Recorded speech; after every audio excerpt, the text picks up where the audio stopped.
Salut la Flex Team, c'est Emric des Flex et aujourd'hui on se retrouve pour une vidéo qui va vous expliquer comment choisir son programme.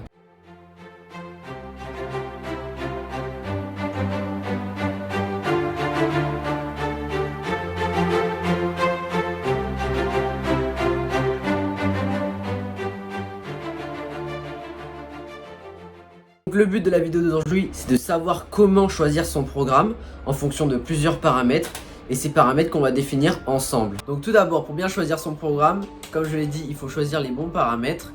Et du coup, il faut définir ses paramètres personnels. Donc déjà, ça va être ses goûts. Est-ce qu'on aime, quel type d'entraînement on aime? Est-ce qu'on aime les trucs où ça bouge beaucoup, où on est en sueur à la fin et qu'on n'en peut plus? Je suis en train de craquer, j'en peux plus. Est-ce qu'on aime les trucs où on pousse du lourd et on transpire un peu moins mais on dépasse vraiment ses limites? Surtout le paramètre le plus important, c'est combien de fois vous pouvez entraîner dans la semaine. Et ça va vraiment définir si vous faites vraiment un programme de musculation, votre programme en lui-même tout simplement. Parce que si vous entraînez 2 fois par semaine ou 5 fois, ça ne va pas du tout être la même forme de programmation. Parce que si vous voulez, les muscles n'ont pas à s'entraîner au feeling comme ça et puis progresser. Il y a un temps de récupération à respecter, etc. etc. Donc il faut que tout se goupille et s'enchaîne bien comme il faut. Et après aussi du coup en fonction des goûts de chacun. Donc bien sûr si vous préférez plutôt la musculation, il y a des gens qui préfèrent s'entraîner en full body et entraîner le corps entier à chaque entraînement. Il y a des personnes qui préfèrent splitter. Il y a d'autres personnes qui préfèrent faire un upper lower. Tous ces entraînements là seront expliqués bien sûr. Donc tout dépend de ce que vous aimez en façon de s'entraîner. Je sais que moi j'adore m'entraîner en PPL et c'est là où je progresse le plus et là où je me sens le mieux en termes d'entraînement. C'est pas le cas de tout le monde. Il faut pas oublier que pour progresser au mieux en musculation, il faut faire en sorte d'entraîner 2 fois par semaine chaque groupe musculaire. C'est-à-dire que 2 fois par semaine, si on s'entraîne 3 fois par semaine ou 5 fois par semaine, ça va pas être pareil. Par exemple, si on a une fréquence possible de 3 entraînements par semaine, vu qu'il faut du coup entraîner 2 fois par semaine chaque muscle pour bien progresser, il va falloir trouver un format et une programmation d'entraînement bien concise pour entraîner 2 fois par semaine chaque groupe musculaire. Ce qu'on peut faire par exemple, c'est de faire un full body et après faire une séance upper et une séance lower. Et du coup, on aura avec ce format là entraîné 2 fois chaque muscle. Et en plus, on aura eu des séances du coup un peu plus spécifiques via le upper et via le lower. Donc qu'est-ce que c'est un format d'entraînement upper lower? Bien sûr, un upper c'est là où on va entraîner le haut du corps. Et la séance lower, c'est là où on va entraîner le bas du corps tout simplement. Après certains diront oui, quand on s'entraîne 3 fois par semaine, on peut faire un PPL, donc un push-pull legs. Ouais, mais c'est pas toi qui décide. Et du coup ils disent oui, vu que tu t'entraînes 3 fois par semaine, tu vas entraîner chaque muscle du coup via le PPL. Mais faut pas oublier que le plus important c'est de faire en sorte d'entraîner 2 fois chaque muscle par semaine. Et si vous faites un PPL, vous allez muscler tous les muscles de la poussée sur une séance, tous les muscles du tirage sur une séance et tous les muscles du bas du corps via la séance jambes. Sauf que du coup vous aurez entraîné tout simplement une fois chaque chaîne musculaire. C'est donc pour cela que par exemple si on s'entraîne 3 fois par semaine, c'est plus intéressant de faire un full body et un upper lower. Après je ne dis pas que c'est obligatoire d'entraîner 2 fois par semaine chaque groupe musculaire. Certaines personnes progressent très bien en split. Après c'est pas ma façon de faire et c'est pas ce qui marche le mieux sur moi.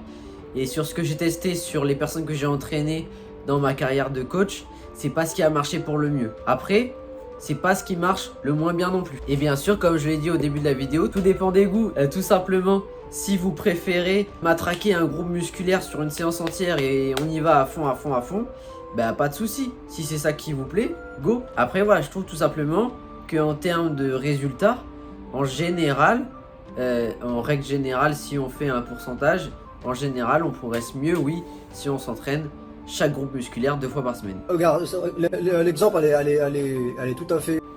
Donc, par exemple, pour ma part, bien sûr, vu que je me suis shooté en moto et qu'en plus de ça, j'ai eu mon opération au ligament croisé, c'est un peu compliqué.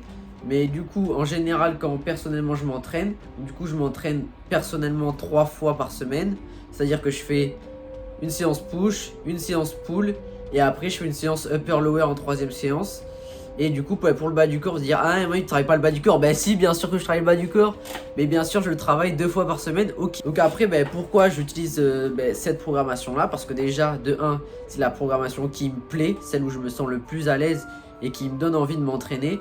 Parce que bien sûr faut pas oublier que c'est le sérieux, la régularité, la discipline et le cœur que vous allez mettre dans votre séance qui va faire que vous progressez. Donc si vous allez dans une séance, vous avez clairement pas envie de la faire, ben clairement les résultats ne seront pas présents, ça c'est du sûr. Donc les paramètres c'est vos goûts, donc déjà si vous aimez les séances où ça va bombarder comme par exemple des cross-training ou alors de la musculation où bon, c'est plus calme, mais bien sûr, va falloir envoyer beaucoup plus au niveau de l'intensité. Et surtout, le paramètre numéro 1, c'est la fréquence. Donc, combien de fois vous pouvez vous entraîner par semaine. Et aussi, bien sûr, le temps que vous pouvez y consacrer dans la journée. Si vous pouvez vous entraîner maximum 30 minutes dans la journée, je pense pas qu'une séance de musculation pure et dure soit le plus adapté. Je pense que ce serait plus sympathique un cross-training. Après, voilà. Encore une fois, c'est à vous de voir... Du coup, de définir vos paramètres, donc la fréquence, donc combien de fois, votre durée de séance qui est possible et vos goûts. Donc bien sûr, précédemment, j'ai parlé de cross-training. Donc qu'est-ce que c'est le cross-training? Waouh, qu'est-ce que c'est que ce truc là? Ben on peut apparenter ça à, si vous voulez, c'est le concept que le CrossFit a repris. Parce que CrossFit, c'est pas tout simplement une discipline, mais c'est plutôt une marque. Ils ont repris la discipline du cross-training. Et tout simplement, cross-training, c'est quoi? C'est, on va dire, dans un entraînement, essayer de cibler plusieurs facettes de la préparation physique. Donc ça peut être un entraînement où il va y avoir du renforcement musculaire, de l'endurance, de l'équilibre. Tout dépend de comment on va faire son cross-training. En général, moi, les cross-training que je fais avec les personnes que je coach et les cross-training que je faisais moi quand je m'étais préparé pour la boxe thaïlandaise que je pratiquais avant de me blesser, bien sûr. Du coup, je faisais des cross-training basés sur le renforcement et l'endurance musculaire et aussi le cardio tout simplement. Donc encore une fois, le cross-training, ça peut être une forme d'entraînement que je vais vraiment conseiller aux personnes qui aiment quand ça bouge vraiment. Si ils s'embêtent durant une séance de musculation classique pure et dure, et bien essayez le cross-training, du coup le crossfit peut-être, ça pourrait peut-être plus vous plaire. Donc dans les paramètres à définir pour choisir sa façon de programmer son entraînement et ses entraînements dans la semaine, c'est bien sûr la fréquence, donc combien de fois vous pouvez vous entraîner par semaine. L'objectif, donc si vous voulez prendre le plus de muscles possible, si vous voulez perdre du poids, si vous voulez faire juste du renfort, du sport santé, etc. Et aussi vos goûts. Qu'est-ce que vous aimez? Est-ce que vous aimez les entraînements qui bombardent sec? Est-ce que vous aimez les entraînements un peu plus calmes mais avec une intensité très forte où on se dépasse de ouf? À vous de voir. Donc bien sûr, si votre objectif par exemple c'est de prendre le plus de masse musculaire possible, ben, je vais plutôt vous orienter vers la musculation plutôt que le crossfit.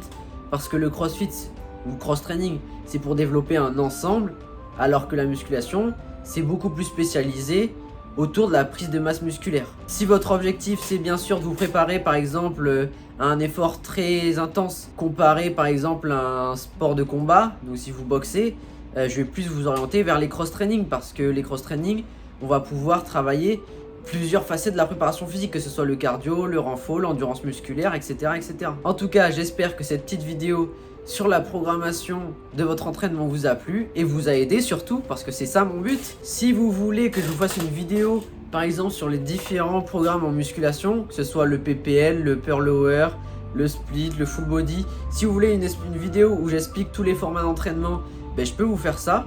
Dites-le moi dans les commentaires en dessous. Donc en tout cas, j'espère que cette vidéo sur comment programmer ta semaine d'entraînement t'a plu et t'a aidé surtout, parce que c'est ça mon objectif. Et en tout cas, j'espère vous retrouver tous ensemble dans une prochaine vidéo plus en forme et plus flex. Ciao!